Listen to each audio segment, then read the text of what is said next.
Hey guys, once again, Dude I'm Blind coming at you.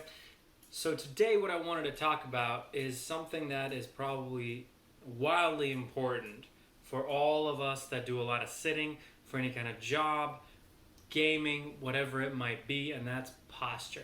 Posture, posture, posture. Your mom yells at you about it, your coworkers make fun of you for it, whatever it might be.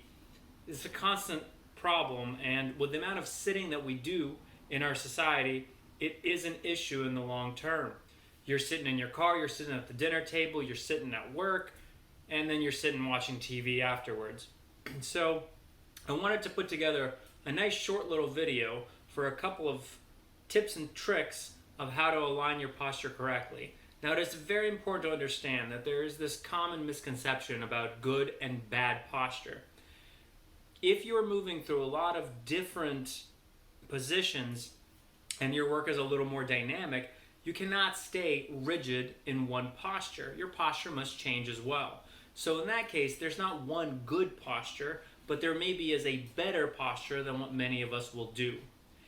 I will basically be covering the most common areas where people are messing up or could improve, and give you a couple of tips and tricks of how to do that, followed with just a few really gentle exercises, which are mostly just practicing that position. All right, so let's get started. So first, let's take a look at how most of us end up sitting, and that's of course this rounded shoulder forward head is what we call it in physical therapy posture. Now, let's start with first the head and the neck.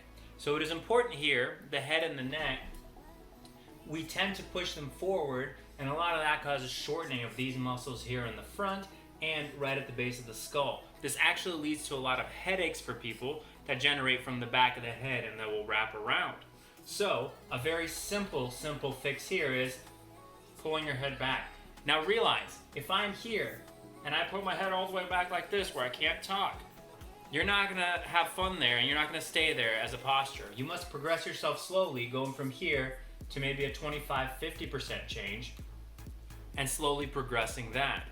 It's when you find yourself comfortable with this that you're actually going to be able to maintain it, as opposed to forcing yourself into that position. Now, as an exercise, you can definitely practice this retraction chin tuck that we call, because this has been tight for many months, years, whatever it is, however long you've been in this sitting position, and it does need to loosen up. So this is a very easy and gentle exercise for you. My favorite number, 30 reps, done, easy.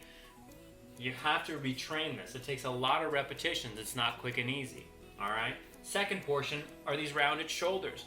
The rounded shoulders, of course, come in partially. It's gonna be your pec minor tightening up from all of this typing, so you have to pull the shoulder blades back. Now, the common thing that people do here is that they will arch their back like this to compensate for their rounded shoulders. But if you watch where my shoulder is, my shoulder didn't actually move. It feels like it moved and I pulled back, but really I arched my spine, and you're starting to cause a lot of thoracic compression in the back due to that overextension. You're not gonna have a good time, okay? So the two things, pull your shoulder blades back, and that little chin tuck, already pulling yourself up into this position.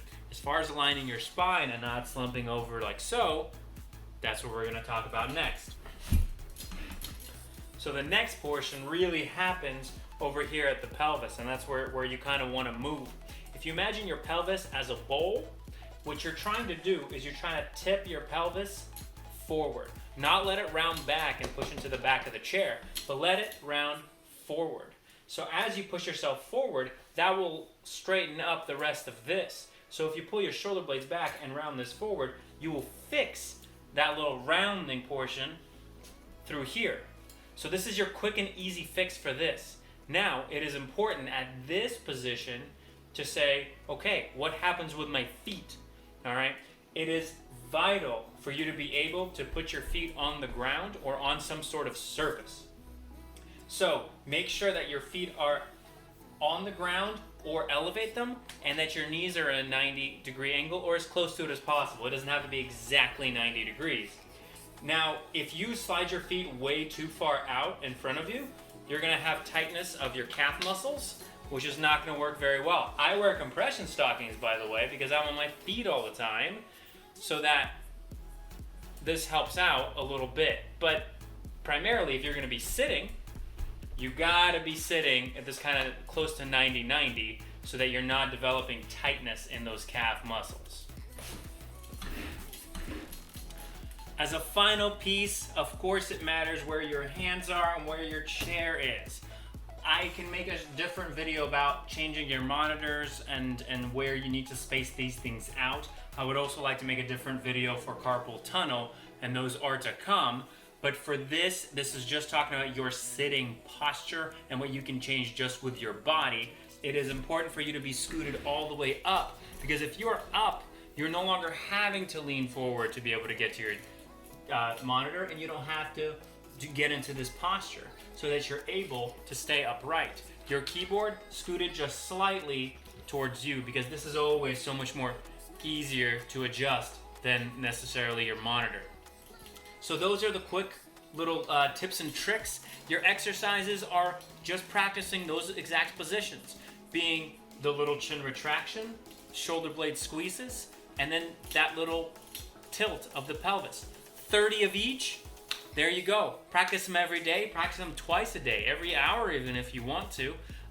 Just making sure that if you're going too far and there's any kind of pain or pulling, there shouldn't be. You're just practicing a different positioning of your body and trying to hold yourself into that position, so you're not stressing and overstressing any particular tissue for hours and hours on end.